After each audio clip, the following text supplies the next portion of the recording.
बरगढ़ इटा हेउचे काना केतेबेले दिन दहाड़ा लुटपाट तो आर केतेबेले चोरी डकायती तो आर केतेबेले पब्लिक सामना रे हेउचे ओपन मर्डर छुरी भुजाली बंदूक चलुचे। बरगढ़ पुलिस प्राय समय कफ सिरप ब्राउन सुगर गंजेई जबत करुथवार बेल के अनेक टाइम रे बेआईन बंदूक भी जबत होउचे। आर ई घटना रे अनेक अभियुक्त कोर्ट चालाण भी होउछन। हेले ई निशाटा आसुचे केनु ई निशा कारबार रो मुख्य कारपेटदार किए करुचे कफ सिरप बेपार किए करुचे गंजेई बेपार आउ किए करुचे ब्राउन सुगर कारबार बरगढ़ रे केंता एतार चेर लमिचे बरगढ़ केंता एतार बेपार होचे सेटा पुलिस खुलासा करी नहीं पारबार। बरगढ़ रे निशा कारबार कम ही नहीं हेबार। बरगढ़ शहर गोटे शांतिप्रिय शहर जेनटा कि धीरे धीरे अशांतिर आड़के वातावरण सृष्टि होचे। बरगढ़ शहर नु फेर गोटे बड़ खबर आसीचे। बरगढ़ शहरर चर्चित जागा जेनटा कि बरगढ़ शहरर हाटपदा अंचल नु आसीचे गोटे बड़ खबर। बटी मागले आउ टंका ने देवार लगी छुरा मार कले। बरगढ़ हाटपदारे दुर्बृत्तंकर गोटे आतंकराज इहादे सृष्टि होइचे। ई खबर आज सकालर खबर।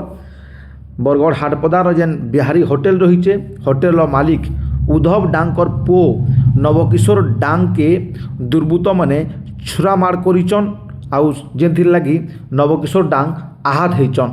आर ई घटना के नेकरी बरगढ़ टाउन थानार द्वारस्थ हेबार संगे लिखित अभियोग करिचन नवकिशोर डांग। गला किछि दिन आगरू ई जगारे ई हाटपदा जगारे दुईटा गोष्ठी भितरे संघर्ष होइतला आउ ई गोष्ठी संघर्ष भितरे दुई जनकर जीवन चली जाइतला।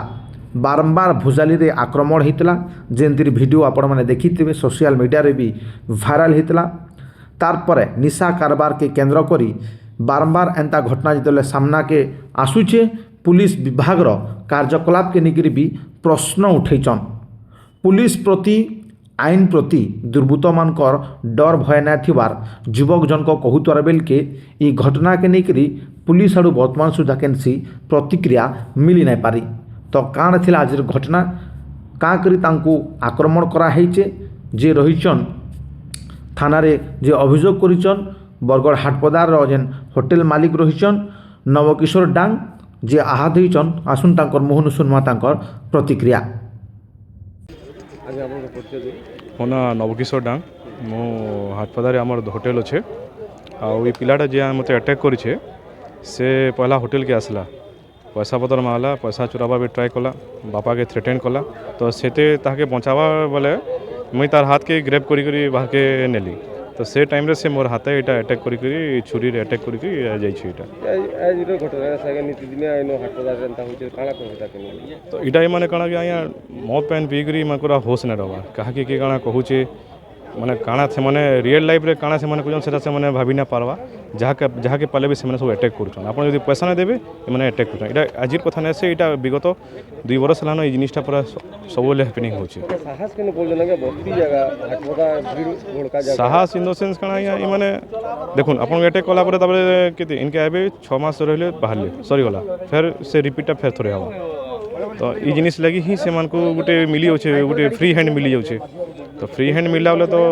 जने अपराधी भी बहुत बड़ अपराधी ही पारवा। पुलिस की काला कहबे बरगढ़ पुलिस तत्पर अच्छे बरगढ़ पुलिस सेनु भी थिले किंतु से पुलिस के भी आ नहीं डरवा।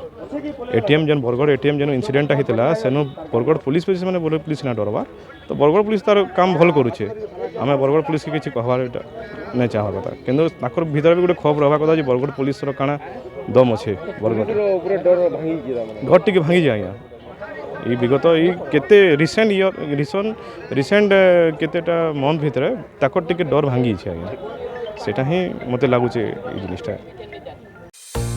आपण मानकु जदि आमर वीडियो भल लागला लाइक शेयर और कमेंट करूँ और बरगढ़ जिलार टेक्निक खबर देखभार लगी आमर चैनल के सब्सक्राइब आउ फॉलो करूँ। जोहार।